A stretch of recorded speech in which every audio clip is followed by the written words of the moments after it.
Hey guys, George here, and today what I'm going to bring to you is a video about 5 often neglected rules that add realism to World War II combat resolution, and you can say generally it adds realism to the actual combat as it transpired throughout the history of the Second World War, as it is modeled in Advanced Squad Leader.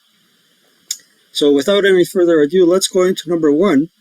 And number 1 will be snapshots. Now I might take a couple of examples here where I roll, so I'm going to zoom in on the map and give you a little bit of a sense of adventure. So the first rule is snapshots under Alpha 8.15. So essentially, when we're talking about snapshots, assume you have a 527 on board 1H5 and a 467 on board I1I7, and this unit here wants to assault move to H7. They declare an assault move. Now, actually, if you're coming from squad leader or the starter kit game, what essentially this means is that you would not otherwise think of trying to fire at this unit in the open ground between these two buildings. So what a snapshot does is it allows you basically to fire on the unit while it's moving in that open ground, provided you have full line of sight to the hex side. So if we take a line of sight check from H5 to the I8 hex side and the H6 hex side, since that ground is visible to this unit, he can take a 2 flat shot. So with snapshots, you're firing at area fire, which means half your firepower, and there are no modifiers, except I suppose leadership modifiers. So let's take that 2 flat shot as opposed to a 4 up 2. Let's do the 2 flat shot first. We rolled a 7, which is a miss. Now, if we take the same shot and the same roll, which would be a 7, 7 plus 2 would make it a 9 on the 4 table. So with the traditional shot, we missed by 2, and by the snapshot, we missed only by 1. So the plot thickens, and this is an example straight out of the book. The plot thickens. Suppose this, for example, this unit, let's say it wasn't here. But suppose this unit wanted to dash across the street to there. Okay, it's declaring a dash, and then we have here the MG. Ordinarily, it cannot see this. I can probably not see this, but from up there, it should be able to see the entire hex site. There, at a range of 7. So it's well in both units' line of sight. But in this case, it would be halved for snapshot and halved, I believe, for the dash. So it would be a 1 down 1 in this case. Doesn't cower, it's leader directed. 3 on the 1.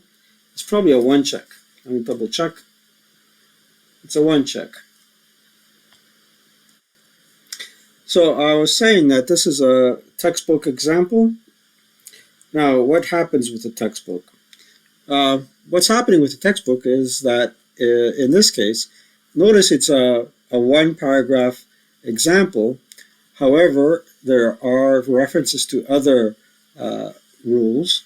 For example, C.5 stipulates that if there's a wall, hedge, or smoke, rubble, that would apply as a modifier to the dice roll. And over here, you see the example that I just gave you. And,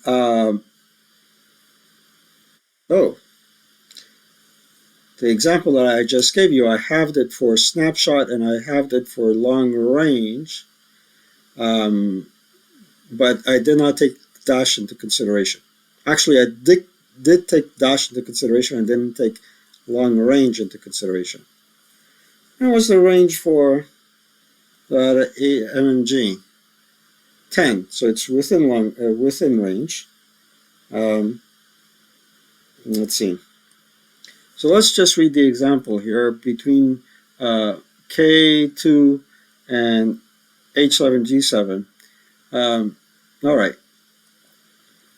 let's read along and see if I did it correctly or not.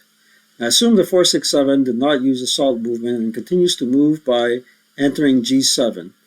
The 447 and K2 does not have loss to either H7 or G7 because of the buildings J4 and H5 respectively, but it does have loss to the entire H7, G7 hex side, and therefore may take a snapshot at 467. So I believe I was correct in having it for snapshot and dash, which would mean the 4 firepower would be quartered to a 1. Snapshot, and it crosses that hex side. 1 firepower, choosing not to use its MG, okay, 4 divided by 2, snapshot, 4 divided by 2, snapshot 2, and long range. Okay, so I used my HMG instead, so I would not have it for long range, I would only have it for snapshot and dash. If a wall existed in H7, G7, H6, G7, H6, the snapshot from K2 would add a +2 DRM. The 467 started in H7 and dashed through G7, G6, and the 447 could use its MMG to take a snapshot. 4 divided by 2 snapshot and divided by 2 for dash equals 1.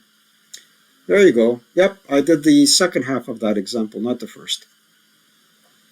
Where in the first case, only the squad fired. Pretty nifty. But if you're coming from the starter kit tradition or you're coming from the basic game, you would not otherwise think of dash. But dash, in terms of realism, replicates the fact that you could view the squad for an instant in open ground before it got out of your line of sight. And you had seconds to fire at it. And if you have seconds to fire at it, you don't have time to aim. Therefore, it's area fire. That's a good way of thinking about it. Now, there are other rules that are implicated here. B19.4, it's excluding depression. And then the other important rule, which it refers to, is A 12.15, which is in the index. It makes reference to it in the index. And basically, let's reset that example here. Let's put the 467 back and let's put a concealed unit here.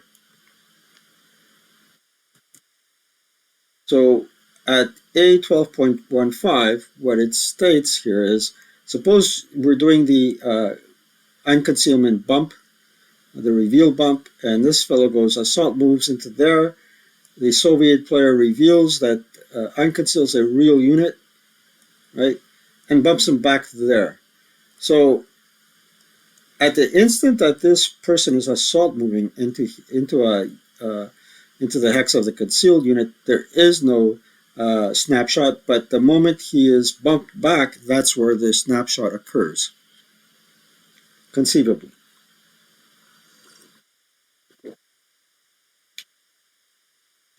And this does not leave any residual power, any residual firepower.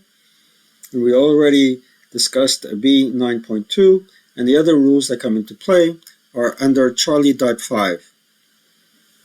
Very important rules to read. I'm not going to go into that in a lot of detail. All right, number 2 is prohibited movement. And prohibited movement, what I mean by prohibited movement is Bravo 31.1 and 31.142, whereby, let's put Popov here. This is a very large target, and the moment they go into a narrow street, they're subject to street fighting. Plus, they'll have a hard time maneuvering around in terms of changing the vehicular covered arc and changing the turret covered arc. So conceivably, this fellow can get blasted going down a narrow street. And as you know, Europe is filled with narrow streets to this day, Greece included. Drinking some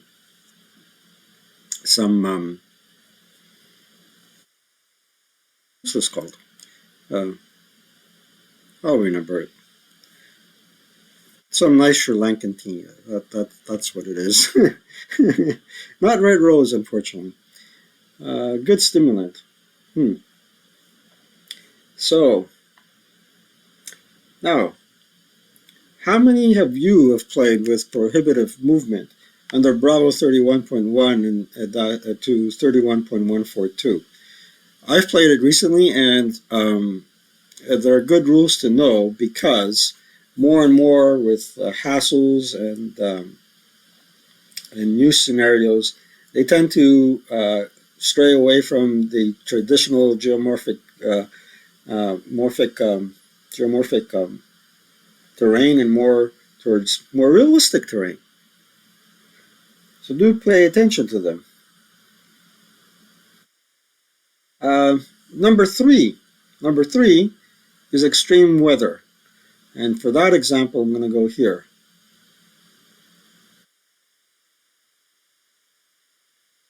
And I'm going to change the boards temporarily. Ta-da! We got ground snow. And actually, you probably have deep snow because it's extreme weather. So what's the rule that I'm looking for that adds realism to the game for extreme weather? Now, like it or not, traditional World War II history states that what defeated Germany in the Second World War was extreme weather, the Russian winter. And I guess TIK from that History Channel might disagree with that assessment. He might think there's more than one factor. I would tend to agree that there was more than one factor, including poor logistics.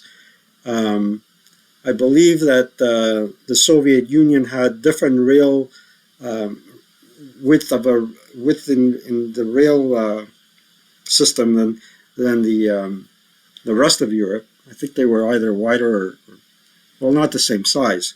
So poor logistics, over lofty ideas that they could win in a fortnight an entire country that spanned quite a long distance, actually, and among other factors. So now we got extreme weather. Extreme weather under Echo 3.74 to 3.741, and in particular, I believe it's 3.741. Don't trust me. Let's take a look at it together. Well, here's the rule I was looking for. 3.741. And basically what that states is the B number / X number of all weapons, excluding DC, decreased by the following amounts. A.11 applies during extreme winter. Pre-April 1941, Russians by 1. Pre-April 1942, Axis, excluding the Finns, by 2. Scenario designer should always reduce by 1 the ELR of units affected by 3.741. So that is extreme winter.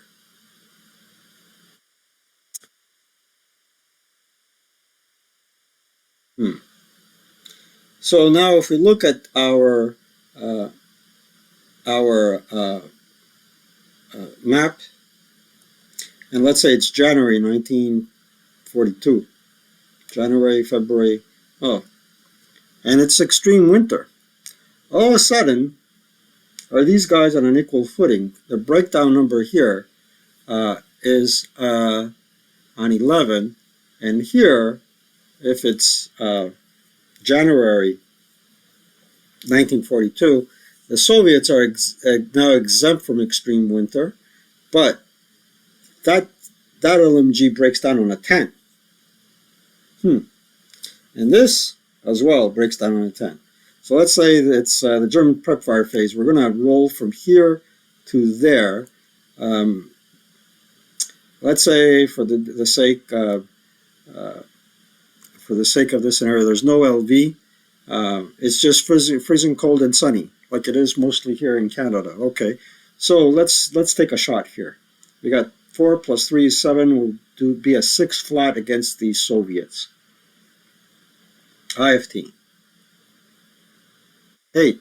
I nearly broke my gun. 8. 8 on the 6 is Pintash check. Okay. Let's say, okay, he prep fired. Let's take the task check. Leader, passes, squad, passes. All right, now this fellow here is going to try and hit the tank there. 1, 2, 3, 4, 5. Do we have line of sight? Yes, we do. Range of 5. It's not a large target, so 10 to hit. So hit and rate. And the 50L at that range, we got the turret. The turret is weaker, so from an 11, the armor factor drops to an 8 and a 50L. We didn't declare any special ammunition. At a range of 5, there's no modifier. And the 50L. Oh, there it is. 13. 13 minus 8. I think it's a 5 or less. Let's do it. 2 kill. Bounced off. Let's take another shot since we got rate. This time we got a -1 AC. Let's just see what happens. 8 again. 2 kill. Oh, this time we got it. Not so bad. But conceivably, I could have rolled a 10 or more. This guy would have been still around. Okay. Now, I don't have a visual example for the next one because I hate it. It's one of the rules I hate. And the one time or 2 times that I've used it, it ended in utter chaos and destruction for me, the attacker. And it's human wave, cavalry waves, and banzai. I'm not going to do a tutorial for human waves. My buddy David Garvin has already done one on his channel. You should go check it out. Now we're going to go back to spring and summer again. Here we are by magic of the computer. So we did snapshots, prohibited movement, village terrain, beef 31.1, extreme weather, human waves. I don't want to go there. And now we're going to talk about a very important thing, an important rule that you should be aware of when you're playing, especially city scenarios with level 2 buildings. So what's wrong with the scenario here? Let's remove all the moves. What's wrong with the scenario here is this fellow is in a stairwell, hex. And basically, he doesn't need to be fired upon by from 2 different sides, 2 or more different sides to be encircled, because all this fellow has to do now, I'm just going to remove this fellow temporarily, say assault move. He's in a 1 stairwell building, and this is called upper level encirclement, alpha 7.72. And I forgot, well, we forgot to use this rule when we first played with Mark, scenario 1 or scenario A. And Stu reminded us that after the fact that we forgot this. And again, it's a small paragraph in the rule book in chapter 8. So at this point, since this fellow here is on the 2nd floor and he cannot trace an open stairwell to the bottom floor, he's upper level encircled, and he suffers a +1 detriment to his morale checks and to his shots out of the hex. So technically speaking, this guy is called encircled. Now, if this fellow here was in this building right here, he's not yet encircled. Jumped a little bit too far. There we go. Now, at this state, he's not upper level encircled. But if you have two units here as the Soviet player, okay, let's remove all the moves, and you want to really do some harm to him. All you got to do is take one squad and say, assault move here, and assault move there. Now he's encircled because you occupy the stairwells. Well, how does that add to realism? Well, let me tell you. You're occupying one portion of the building, and all of a sudden, you know the only way you can get out without incurring a firefight is by jumping out the window because there are troops coming up the stairwells to get you. That's how it works. Now is the time to recap. So, the 5 neglected rules that add realism to World War II combat and combat resolution in this game, according to my opinion, are A. Snapshots, B. Prohibited movement, C. Extreme weather. I've only played one scenario so far with extreme weather. D. Human waves. I've yet to see a person pull it off successfully. And I played a cavalry scenario, and my first instincts were dismount, get to cover, and engage in close combat. So you can imagine. And E, upper level encirclement, something nobody should forget if they want to win at a city combat situation. So that was my video for today. It's 22 minutes. I hope you enjoyed this little gem. And thank you once again for liking and subscribing. A lot of folks have joined up again. We're really close to 1,000, almost 1,000. And I have to think of a giveaway plan when we reach 1,000. And I tried to give away a prior version of Beyond Valor. And ultimately, nobody participated in that giveaway. And I had much fewer viewers and subscribers back then.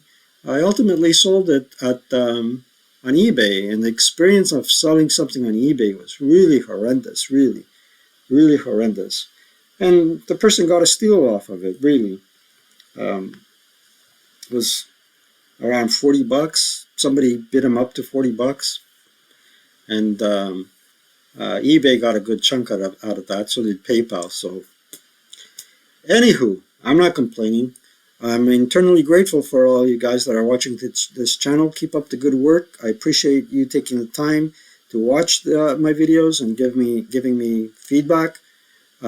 So, with that said, I bid you good night and happy gaming. See you soon. Take care.